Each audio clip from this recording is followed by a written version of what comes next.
Online shopping is bigger than ever this holiday season, and with so many high-profile cyber attacks in the news this year, it is more important than ever to remain vigilant in keeping our personal information private.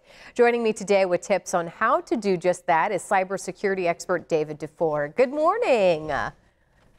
Good morning, Carly. Thank you for having me. Yeah, happy holidays. I am one of those. If I probably do maybe, I don't know, 90% of my shopping online. How nervous do I need to be? You know, you don't need to be that nervous if you're doing some basic things to protect yourself online, and you're just, making sure you're aware of what you're doing and where you're going. Okay, I like to hear that. Go ahead, start listing them so I can make sure and write them down.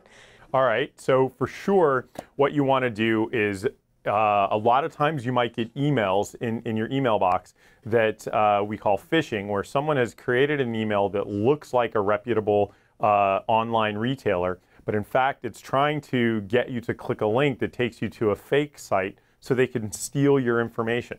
So what one big way to get around phishing is to type URLs into the browser or the name of the online retailer rather than clicking those links. So we like to say type, don't click, and that way you can make sure you're on that reputable website rather than trusting that this email came from someone that maybe wasn't so reputable. And I see, we're seeing eBay right there, and you talk about some of these big companies that do so much online shopping. I think people maybe assume that they're completely safe when they're going to the big, well-known names. Do you need to be just as concerned with those as kind of the smaller shops as well? You do. I will say, if you've navigated to the right site, with these large retailers, and you're seeing that green lock that shows that it's locked, we've gotten really good at securing your information in those instances, and purchasing online is very safe. You have to take some time to make sure you're going to the site you want to go to and not being misdirected, because misdirection is where you can get yourself in trouble.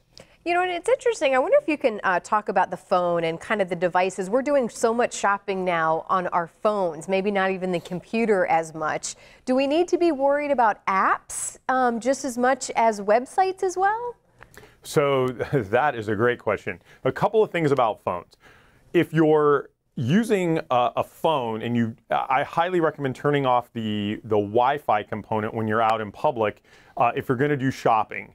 It's better to use the carrier to actually do browsing on the internet, use your data plan.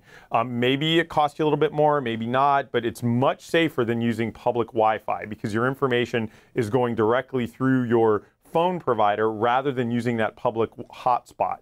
But to your question specifically with apps, you do need to make sure you're downloading reputable apps from reputable stores, because a lot of malware gets put on phones from people downloading something that they don't realize is malicious. So you need to be very aware of that as well. Okay, sounds good. Any other things that we may not have thought of this time of year? Just watch out for phishing, watch out for public hotspots, and make sure you're backing up your data. I know that's an old thing a lot of people don't want to think about. It's mundane, but that way if anything happens, you do have that backup, and make sure you have a good antivirus solution to protect both your mobile devices and your machines at home. Okay, all right. Well, thank you so much again for taking some time with us. Is there a website you want to send us to for more information on this?